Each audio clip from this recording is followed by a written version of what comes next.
second home, pangalawang pamilya. Dito na nakuha ko lahat ng pangarap ko. Sobrang masaya ako kasi ang laki ng naidulot sa pamilya namin, financially actually. And I'm so proud to be a part of Royal second anniversary, and I am looking forward to spending the rest of my, I think, 50 years with it. Masaya ako dito sa Royal kasi yung kikitain ko sa office ng 1 taon sa pagiging empleyado, pwede palang kitain ko dito lang ng 1 buwan. Happy second anniversary Royal, at sana magtatagal tayo at kasama ako sa Royal sa kahit anumang tagumpay. Malaki po ang natulong sa akin ng Royal. Dati po kasi nakikitira po, married na po ako, nakikitira lang po kami sa parents namin. So ngayon, nung naging Royal po ako, nakabukod na po kami. This week din po, nakabili po ako ng second hand na sasakyan. Branded siya, pero hindi siya new. I'm Bernadette Huertas, proud to be Royal. Pinangarap ko to magkaroon ng sasakyan na BMW at the age of 33. Sa Royal po, hindi po totoo. Bakit? Hindi totoo kasi na 33. Kasi 27 pa lang po kami, ngayon po, natupad po ang pangarap namin. Meron kaming quality time for our family kasi binibigyan lang namin to ng siya, binibigyan niya to ng mga 8 hours a day. Ako at least 3 hours a day ko lang to bigyan. Naalagaan ko yung mga anak ko, naasikaso ko siya. At the same time, sa sarili ko, may time ako. Unlike kapag nag-empleyado po ako, limitado na yung oras ko sa family ko. At the same time din po sa sarili ko, saka sa Diyos din namin. You don't have to do this part-time.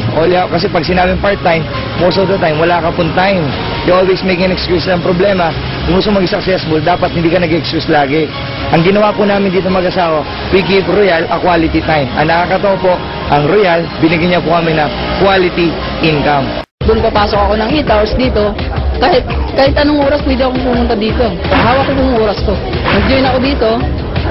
So, meron po akong 5,000. First tip ko po yan. Yan, kinikita ko na po. Nung nag-security po ako, isang pensenas na po ito. 15 days na po, So, ito po yung second check ko. April 22 to April 28. So, 7 days lang po yun. So, nung nag-security guard po ako, mga 1.5 months ko po itong kinikita. Ako, hindi naman ako magaling So, yung sistema ng Royal, napakagaling po. Siguro nasa 63 million po yung walang trabahong tatay ngayon So kabilang po ako doon. Yung panganay ko po mag-grade 1 sa pasokan na to. Sa private school ko po napag-aaral because of Royal. And nakabukod na po kami ng bahay, naka-apartment na po kami. And nakabili na ng mga appliances because of Royal. I'm Ernie Tere, proud to be Royal. Maraming tao nagsasabi na hindi mo kayang tuparin pangarap mo dito sa Pilipinas. Pero kami na po nagsasabi dito sa Royal lang po kayang-kaya po natin gawin ito. Tulad ko nga po, hindi po ako lumabas ng bansa, hindi na po ako naging OFW ulit. Pero natupad ko po isang pangarap na siguro masasabi ng isang Pilipino na nasa Pilipinas na hindi po niya kayang tuparin. Ako po si Kurt Pagku, proud to be Royal. Gaya po ng mga ibang magulang na nandito, pinilit kong malaman tong industry na to, hindi ito yung linya ko. Nilinya ko po kasi may mga magulang po talaga na kagaya ko na kahit hindi mo linya, may mga magulang po na kahit hindi niya linya para sa anak na lilinyahin niya.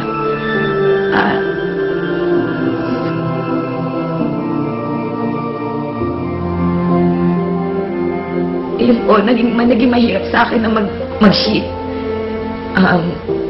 Nagawin ko tong industry na to. Pero nakikita ko na dun sa pag-abroad ng asawa ko, hindi makukuha lahat ng mga gusto ko para sa pamilya ko. Kaya pinilit ko pong aralin ito, pag-usayan sa industry na to. After 1.5 years po, salamat po sa Diyos kasi ito pa rin yung sagot sa dasal ko. Maraming po ako nakuha. Lahat po ng sinabi ko sa inyo. Una o yung mga utang ko, lahat na naging utang ko na bayaran ko for 1.5 years. Yung asawa ko ng ibang bansa, umuwi na dito, magkakasama kami at maganda po na ang dami-dami pang bonds ng Panginoon sa amin. Dito po sa kumpanya na to, nabigyan kami ng bahay, nabigyan kami ng sasakyan. At ang mapakasarap po sa pakiramdam ko na siguro lahat ng magulang, ito yung gusto. Na kahit na hindi ko na kaya magtrabaho bukas na ihanda ko yung future ng anak ko. Yun yung pinakamasarap po para sa akin, pinakamagandang naibigay nitong kumpanya na sa akin, more than the material things. Gaya ng kwento ng tagumpay ni Grace Asanyon, Royal Business Club member sa loob lamang ng 1.5 taon, ay lalong dumarami ang mga kababayan nating nanaginip at nangarap. Umaasang magkakaroon ng isang paraan at kumpanyang makakatulong upang maiangat at mabago ang kanilang buhay. Ang tamang panahon ay hindi bukas, kundi ngayon. Ang Royal Business Club